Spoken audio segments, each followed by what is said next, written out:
Los fenómenos de la auscultación cardíaca son la expresión de los movimientos sanguíneos a través del miocardio y del aparato valvular. Los ruidos cardíacos se producen por la contracción de la musculatura del corazón y por el efecto cinético de la corriente sanguínea sobre las válvulas cardíacas y las paredes vasculares. La auscultación cardíaca es el método clínico de mayor importancia en la semiología médica y la cardiología. Esta se practica en la región precordial, la base del cuello y el epigastrio. También se debe explorar en los diversos decúbitos, dorsal, lateral izquierdo o posición de pachón, sentado y, finalmente, de pie en caso de ser necesario. El diafragma se utiliza frecuentemente para escuchar los sonidos de frecuencia alta, mientras que los sonidos de frecuencia baja se escuchan mejor con la campana. Se debe evaluar en forma sistematizada los focos auscultatorios, identificando el primer ruido con la palpación del pulso radial o carotídeo, colocando el estetoscopio en el segundo espacio intercostal derecho, cerca del esternón. Luego, en ese mismo espacio, a la izquierda del esternón y a lo largo del borde esternal izquierdo desde el segundo al quinto espacio intercostal. También debe auscultar el área en la que se reconozca alguna anormalidad y escuchar en áreas adyacentes para identificar el punto donde es más intenso y su irradiación. La auscultación de los grandes vasos normalmente se realiza para las arterias carótidas, aorta torácica y abdominal, ilíacas, renales y las femorales.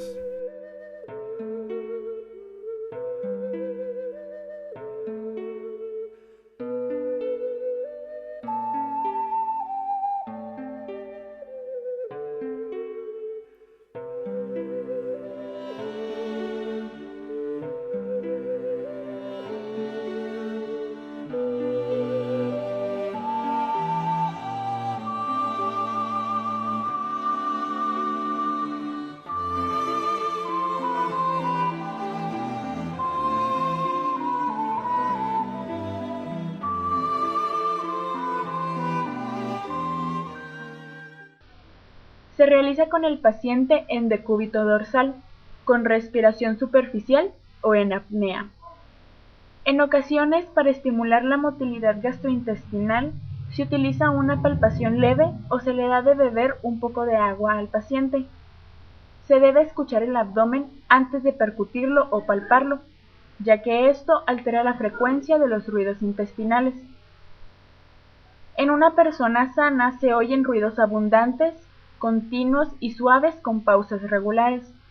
Estos ruidos resultan de la contracción de la musculatura de los intestinos y la remoción de su contenido líquido y gaseoso, por lo que también se les llama ruidos hidroaéreos. Se escuchan los movimientos intestinales por cuadrantes o por regiones, preferiblemente en la fosa ilíaca derecha, a la altura de la válvula iliocecal. Posteriormente se realiza la auscultación siguiendo el marco cólico. Se podrá realizar la auscultación inmediata y la mediata, bien con el estetoscopio monoauricular de tipo obstétrico o con el estetoscopio biauricular de uso común. Se deben escuchar los ruidos intestinales con el diafragma del estetoscopio. No es necesario oír en cada cuadrante si el tono y la frecuencia son normales. Si los ruidos están hipoactivos o ausentes, ausculte cada cuadrante entre 1 y 2 minutos. Los ruidos hidroaéreos normales son de tono alto. Habitualmente se escuchan como clics, gorgoteos fuertes y prolongados denominados borborigmos, de frecuencia regular entre 5 a 35 por minuto. Se utiliza la campana para oír los sonidos vasculares y los roces del abdomen. Los sonidos vasculares y los roces no son hallazgos normales, sin embargo, suelen ser sonidos de tipo benigno, que sugieren el funcionamiento del tracto gastrointestinal, siendo la mayoría de ellos normales. Se puede producir también una reducción o ausencia de los sonidos intestinales, una reducción en la fuerza, tono y regularidad de los mismos, indicando un retraso en la actividad intestinal. Estos sonidos se llaman hipoactivos, que son normales en situaciones como durante el sueño, tras la toma de determinados medicamentos o después de una operación quirúrgica abdominal.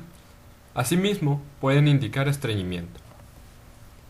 El incremento de los sonidos intestinales, sonidos hiperactivos, puede, en ocasiones, escucharse sin necesidad de un estetoscopio, reflejando un incremento de la actividad intestinal, como la que se produce después de comer, pero que indican en algunos casos diarrea.